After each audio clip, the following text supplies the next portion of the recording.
गिबियावनो बाथौ बिमुंसानि जानानै गासिबो नायगिरनांगौ जोंनि हमनाय आरो सिबिनायखौ खुलुमजासेयावनो थाबाय। बे समाव आं बाथौ बिमुंसा जानानै दुलाराय बाथौ गौथुमनि गाहाय मावखुलि दंफैयो आरो बे मावखुलियावनो दुलाराय बाथौ गौथुमनि गाहाय नेहाथारि मानगोनां गणेश दैमारि सार बे समाव दंफैयो आरो फैगौ काति गासा एबा माइनाव फोरबोनि सोमोन्दै फंनैसो बाथ्रा मिन्थिनो होननानै जों दुलाराय बाथौ गौथुमनि मानगोनां गणेश दैमारि सारखौ लोगो हमनाय जादों आरो बिथांजों जों मोनसे खोथा रायज्लायनो सिगाङावनो जों बाथौ बिमुंसा जानाय बिथांखौ बरायग्रोनाय जाबाय। बिथांखौ बरायबाय। खुलुमबाय दुलार बाथौ बिमुंसारनि मावथिफारिया नोंथांमोननिसिम। जिहेतुके फैबाय थानाय काति गासा एबा माइनाव फोरबो फैबाय थादों, बे काति गासा एबा माइनाव फोरबोखौ लानानै दुलाराय बाथौ गौथुमनि जानानै नोंथाङा माबायदि फोसावनो नागिरदों? जा फोरबो होननानै बुङोब्ला जों गाहायै मोनबा दं आरो बेनिनो फैयै फैयै माइनाव फोरबो बा नङाबा काति गासा फोरबो बुंनाय जायो, बे थामथि फोरबो। आरो बे फैबाय थानाय फोरबोखौ जोङो माइनावफोरनि थाखाय, माइनावफोरानो बेखौ जोबथा आसिन दाननि जोबथा खालारनि खाथि दाननि 1 अक्ट'आव बे माइनाव फोरबोखौ फालिनाय जायो। आरो बे फालिनायखौ जोंनि आसामल' नङा, आसामनि बायजोआवबो थानाय बाथौ सिबियारि, जेरैबायदिहाय आसामखौ लाफानानै जों अरुणाचल, वेस्ट बेंगल, दार्जिलिं आरो बेबायदिनो जोङो नेपालखौबो बुंजायो, बेबायदिनो जोङो दिल्लीयाव थानाय गासै मुलुगनां बर' बाथौआरिफोरा बे माइनाव फोरबोखौ फालिनाय जायो। आरो बेजोंनो दुलाराय बाथौ गौथुमनिफ्राय जों बाथौआरि बा दुलाराय बाथौ गौथुमनि जों गाहाय नेहाथारि हिसाबै जों बाथौ गौथुमनि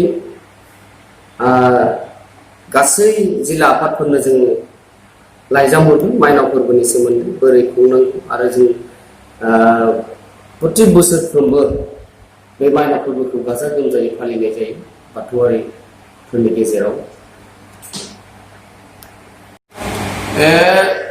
जों बे समाव नेहाथारि माखासे बाथ्रा खोन्थाबाय थादों, बे समावनो मोनसे खोन्था मोनथिबावनो होननानै बिथांखौ सोंनो नागिरबाय। बेनो जाहैबाय मा, दुलाराय बाथौ गौथुमनि सामलायनायावहाय दुलाराय बाथौ गौथुमा दौरि बादाफोरनि बाथ्रा खोन्थाबाय थादों, दौरि बादा लानांगौ होननानै। हयथ' बिथांमोना दौरि बादा लानाय खोथा सुखांदों।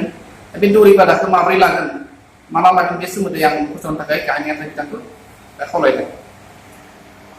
दा जोङो दौरि बादा होनना बुङोब्ला गोबां समाव जोङो 7 दान जालांबाय लकडाउन कर'ना भाइरासनि थाखाय जों गोबां दौरि आफादखौ लाफानानै गोबां सावरायनो हानाय जायाखै। दुलाराय बाथौ गौथुमा मोनसे बाथ्राखौ थि खालामबाय जे दौरि बादा लानांगौ आरो बेखौ दौरि सामलाय आफाद बिथांमोनखौ जोङो खावलायहरगोन जे फैबाय थानाय